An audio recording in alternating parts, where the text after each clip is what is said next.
Good morning, traders. I'm Dennis Dick. And I'm Joel Elconin. Welcome to Premarket Info. Well, I'm back here, Joel. It's been a long layoff for me. I don't know the last time I took 10 trading days off from the markets here, so it's going to take me maybe a day or two to get the feel back for this. I have been watching the markets pretty steady over there when I was over in London, and so I do have a little bit of a feel here still, but it's funny. When I left, the market I think was around 1630. And we're at 1635 here this morning, so we're kind of the same place as when I left, but it's been all over the place since I've left. Yeah, actually, you would have been carting a case of beer over here to me. I know I got out of that bet. I'm lucky I suckered you out of that bet. I didn't like it, and oh, thanks, Joel. So I don't have to pay you the case of beer because obviously we got down and broke through 1600. So it was a good job. You were right on the call, but I got you out of the bet. I shook you out, Joel. you, I you shook you shook out. me out. Yeah, the and now last two times it's got down to that area. We've had some really nice rallies, but now this 1635 level, which held up on Friday, it's also the high in today's session. A couple other tops right around that area. Also, the 50% retracement of the rebound.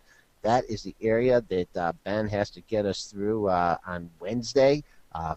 Right now, as of right now, there's four tops up to the 1635 area, and that is just a barrier in the market, preventing us from going back up to making new And we're highs. sitting there right now. We have pierced that in the pre-market, got as high as 1640 and a half. So you do have some room up Wrong to. contract, Dennis. You're a Oh little my rusty here. goodness! Yeah, you're You know, I've been fired. out of Jake it for so Jake never long would have done here. that. I Jake never can't would have believe. done Yeah, that. just cancel all that. This is what happens when you're off for this long. I'm looking at the June futures. That's obviously this They contract is they for go off old the here. board on Friday.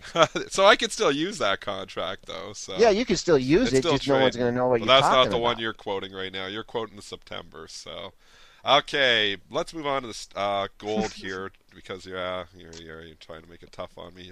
I come back. Gold trading down here this morning, down 65 cents on the GLD. Gold futures obviously trading down here as well. You got some of the miners here that are weak too this morning, obviously, with the market rally. So gold kind of doing what it's supposed to do, I guess, showing the weakness when the market rallies. Real tight ranges over the last couple days.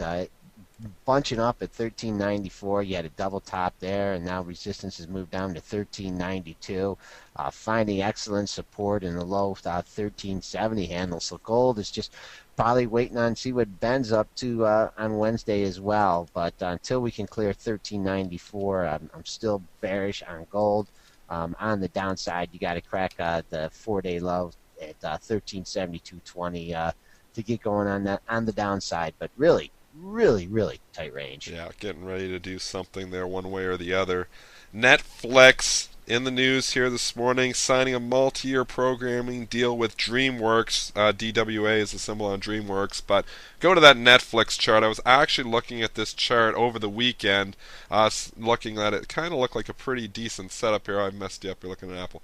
Netflix here, anyways. Going to that right now. You had a double bottom there, basically from Wednesday and Thursday at 206.87 and 205.75, and then you had a little bit of close strong there on Thursday, and Friday kind of had a tight trading range, but was looking a bit stronger. And then today the stock is popping big time here, up 4% here.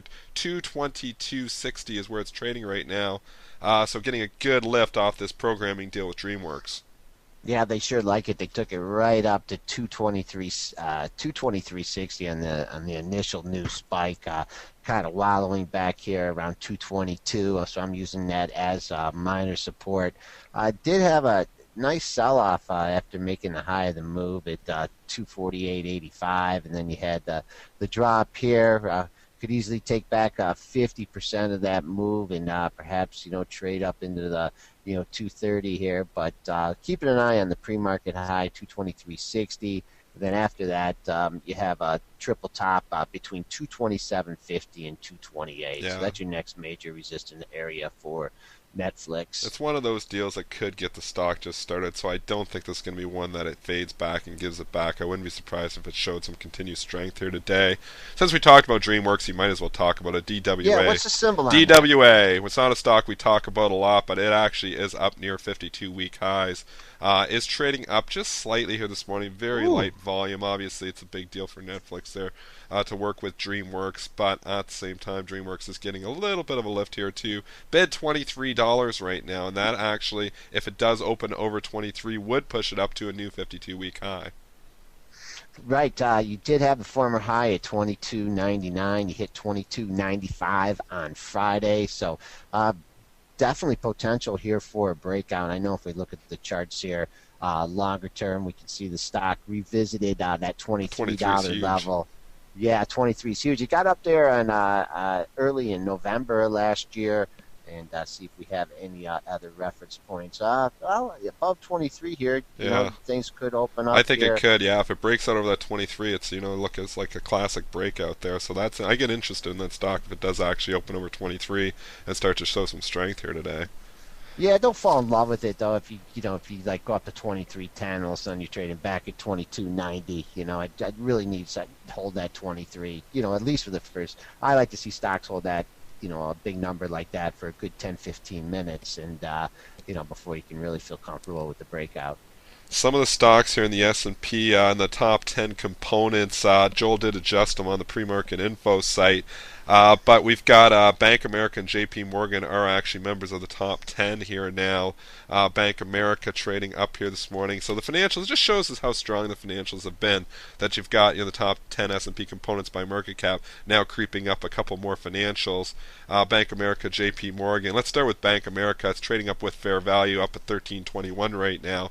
This $13 area has been enormous support for this stock for the last three trading sessions, and it's getting a lift here this morning.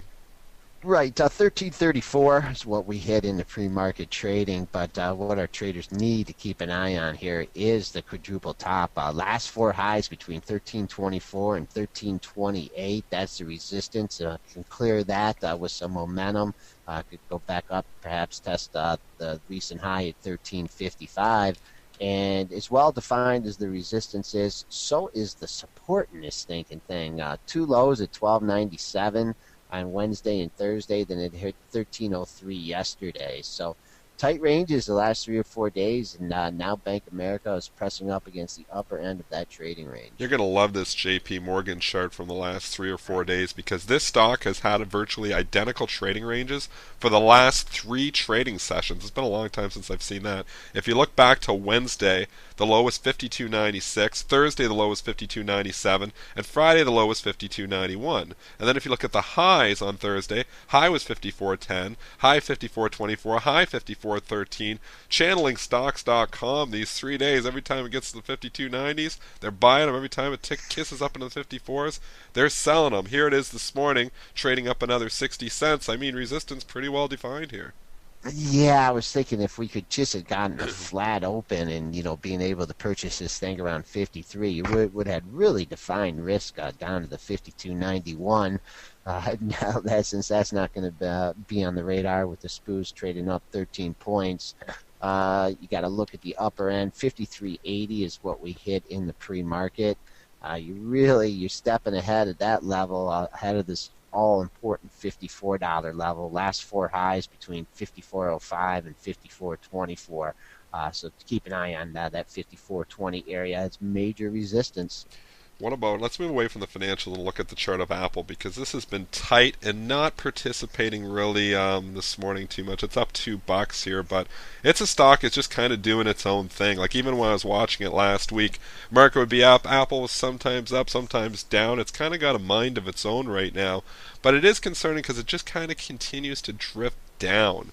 And I actually went into a store over when I was in London there. I went into, or just looking at the Apple stores. There always used to be like mob scenes, and it actually wasn't as busy as, as they have been. It's still busy, but not like the mob scene that it was last year. So I don't know if, that's just, people aren't as interested in Apple products as they were a year ago.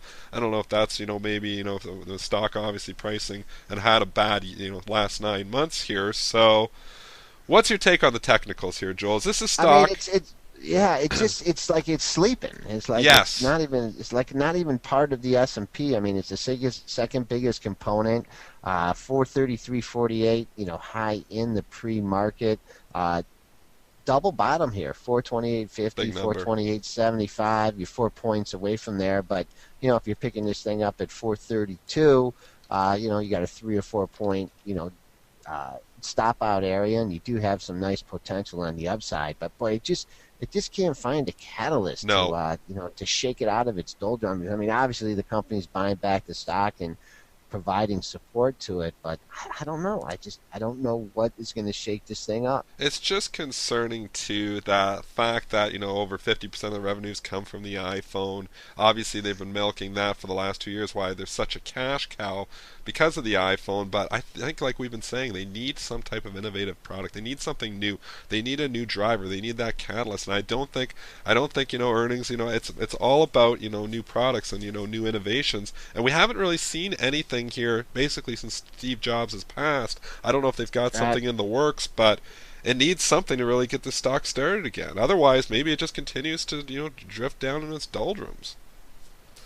Microsoft, let's look at it. We'll go through a few of the Big Ten here. Microsoft obviously has had a pretty good year. It has pulled back in the last 3 or 4 trading sessions. 3 straight sessions it has been weaker. It's getting a lift here with fair value this morning up at 34.60. What's your take on Mr. Softy? he came back and filled the gap that it had from the May 24th trading here. I was playing with the weekly puts in this thing last week, the 34.50s, and basically, pulled my hair out because, I mean, it got under 34.50. I thought it would break through the double bottom that it had there and at least get down to the 33.90 level. But, I mean, the thing just goes down. I mean, it just seems like there's just still a lot of buyers out there. A lot of people caught on the short sides. Had a few down days here, so starting to recover. I don't see any major resistance though until you get back up to 35 even. Coming back on the downside, Friday's low was 34 and a quarter. It doesn't feel like you're going to get down there today. Johnson and Johnson getting a good little lift here this morning, trading up 50 cents at 85.45 right now. Here's a chart I kind of like. I don't know why, but it's had this. Obviously, the dividend stocks, we've been saying that for the last month, have been weak. The ones that have a little higher yield, a little more defensive, have been weak. But it seems to have found a bottom here in the 84. When it gets in the low 84s, seems to get a lift. And here it is now trading above 85 again, and looking like maybe it's thinking about if it could get above this whole 85.50 area. Yeah. 85.71 too was the high on the 10th. If it could get above that area, and I don't know if it's going to have enough gas to do it today because obviously it's opening up into that resistance. But next few days, if we could get above there, maybe it could start showing some life again. Yeah, no doubt it's opening up into resistance here. 85.48 Friday's high, 85.50 Wednesday's high. So you're opening into good resistance, and then you got that little 85.71 high here. So I think buying this up 54 cents. I think you might get an opportunity later in the session, perhaps get a pullback. He did have a double close at 84.91. So trading up here, the buyers will probably be stepping up to the $85 level, but just a little area of buying the stock off the hop, right into that major resistance. Move into a couple of the downgrades. Chevron actually getting a downgrade here today at Jefferies. Was trading down, is trading down a couple of cents right now. Obviously, fair Hey guys, value would. got a cut in New Yep. York State Empire State Manufacturing Index just came in for June, 7.84 versus expected flat 0.00. That's much higher than the prior reading of minus 1.43. Repeat that. That's came in at 7.84 versus the expected 0. Bring out the pre-market chart there, Joel. Will just show. I think it doesn't seem to be doing too much in the Yeah, S&P futures. We are drifting up to near the highs though. Trading up here like the 1632 area now. So it's getting a little bit of a lift. Looks like a buck or two off of that 830 number. But again, we're getting up here the 1634, 1635 area, like you cited, and I'm quoting the right contract now in September. yeah, yeah. Got some resistance there. Major resistance up there. It seems like they're spanking the gold a little bit. Nothing new with that though. But gold seems to be selling off on that news as well. Let's go. We were just going to talk about Chevron getting downgraded at Jefferies here. Stock is trading just above flat because obviously you have fair value pushing the stock price up, but you got the downgrade pushing the stock down, and that's got the stock trading flat here today. Been some good support here right under the 120 level. We have found a bottom at 119.81 and 119.61 from the 11th and the 12th. Can those days hold? Yeah, I mean, I don't put a lot of stock in this downgrade here by Jeffries. I mean, stock's had a nice run. I'm still looking at that major support, as you mentioned, 119.61 and 81, and then you got a major resistance going up to the 123 level. So here trading at 120.26. I mean, kind of in no man's land. Red Hat getting downgraded at Susquehanna RHT. That stock is trading down here 30 cents. It's been an ugly month for Red Hat. That stock hit up of Oh, $55 just about a month ago. It's been straight down. It's obviously 10 points off those highs. And obviously Susquehanna not liking it this morning and downgrading it, and that's got the stock under a bit more pressure here. I would keep an eye if you, for whatever reason, you get down there to that June 6th low of 44.91. If we start to pierce through that, obviously you start making new lows on the move. That becomes concerning, but that is support until support is broken. right. It's dipped under 45 twice in like the last 7 or 8 trading sessions. You had the 44.92 low being the low of the move, so that's something you got to keep an eye on. Buyer stepped up on Thursday to 45.08. That was the low. Not quite reaching that in the pre-market, but boy, why couldn't they downgraded it up here? Now it's $10 off its highs. It's kind of tough. Looking at the weeklies here, it's a lot. The lowest the stock has been in quite a while. Looking at the monthlies here, like you said, Dennis, below that $45 level, don't think you want to be holding on to the stock. Couple other ones here. PSA, which is a stock we don't talk about a lot. Public storage getting upgraded at Raymond James here. This is another one a little higher yielding, and it's been weak as of late. But Raymond James coming out and liking the stock here this morning. It hasn't traded, but it is bid up. 152.59. Best offers up at 160, so it's a real wide spread on these ones. These $150 stocks are difficult to trade, but do you have some levels if some people want to dive in there, Joel? Let's take a look at the pre-market. Just getting not much activity here trading. Just All bid up. in the There's no issue. there's no trades this Yeah, morning. Just bid up. I don't know. I mean, this kind of looks like a little bit of a dead cat bounce here off this big decline. No major resistance though until you get up to 154 and a quarter. That was yesterday's high. You had another high at 154.77.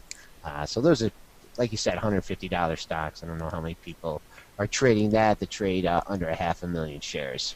Wanted to just look at a couple other setups. This Visa chart here, it's trading up this morning, but this is an interesting chart. If you look at it from the last month, we've had a lot of consolidation, like crazy consolidation, in this whole 180 area. It is trading up $1 here with fair value this morning. I'm looking at my bogey. Well, obviously, you have three highs up in that 185 area, basically, or in the 184s. So it's just approaching the 185. That's major resistance up there. That would be, but just looking at the overall pattern here, I don't know if you can get a pattern You there or like not, this but chart? You I like this don't know. chart? I just like the consolidation. I like the fact this is what trading's all about. It's about finding different setups, and when you get consolidation, eventually you have a move one way or another. So I think eventually here, if this stock can start to break up above the 183 area and make a run for that Yeah. 185, then I like it. Right now, it's still just the same thing. It's chopping around and finding resistance in the 182, 183 area, which we're going to open into here again today. Eventually here, and the other thing I like about this chart is the relative strength. Obviously, the market has sold off, quite a bit here if we consider the last month, and Visa has held up pretty well. Mastercard as well has held up pretty decent. It's only 10, 12 bucks off of its all-time high there that we set back there, where the S&P futures, are still off 30, 40 points from the highs. So overall, I like the relative strength of Mastercard and Visa, and it's just interesting to note that they have been holding up well despite the market decline.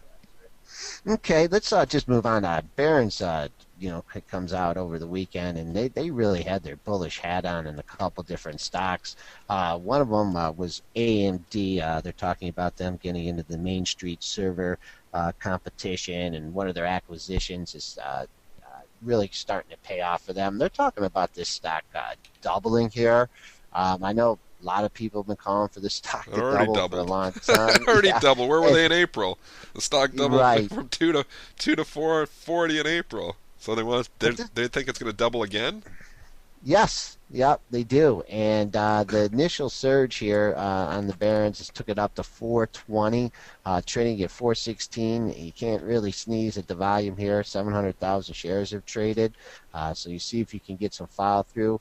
Interestingly, 420, you have a double top there from May 20th and May 21st. So if the Barons play is going to, won't double the day, but if it gets to 420, definitely has some real estate on the upside.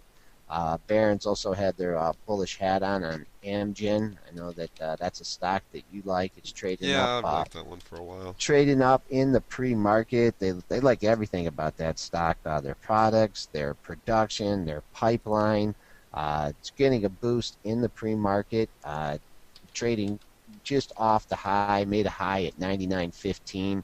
So look for some follow through if it can get through that area. And also on the daily chart, we had a few highs around the 99.50 area. So could be coming into some resistance. I think if you can clear this $100 level, it really has some room to run. And then also a stock that it was bullish on. I know it's one of your favorite stocks, Dennis. That's why I had to bring it up. Big Lots. Big Lots. I've told you, and I keep saying that I like Big Lots before they reinvented themselves and started selling nicer stuff in the store. So I don't like this company that much, not from but that's just me. So it's my opinion. But obviously, here's a stock that has actually sold off quite a bit. And if you just are trading, ignoring that the fact I don't love the company, 32.47. And 32.50. So 32.50 was the low on the 4th of June there, Joel, and 32.47 was the low on the 13th of June. That is as good of a double bottom as you will ever see. Maybe that's what the Barron's guys were looking at from a technical perspective. That double bottom is in place. And now that it's getting the lift here this morning, the Bulls will probably try to take command of this if they can. $34 area has shown some resistance in the past, though. Right. Tradable double bottom here, and actually had another low just on Friday at 32.68, 32.47. So you get some multiple lows in that area. Only 30 cents away from there in the pre-market. Keep an eye on that. Still quite a ways from Friday's high at 33.29, but after that the issue opens up to the $34 level. Overall market thoughts here, we're just drifting up to the highs, 2 points off of the high here on the S&P futures. Can we take out that major resistance in the 1635 area here today?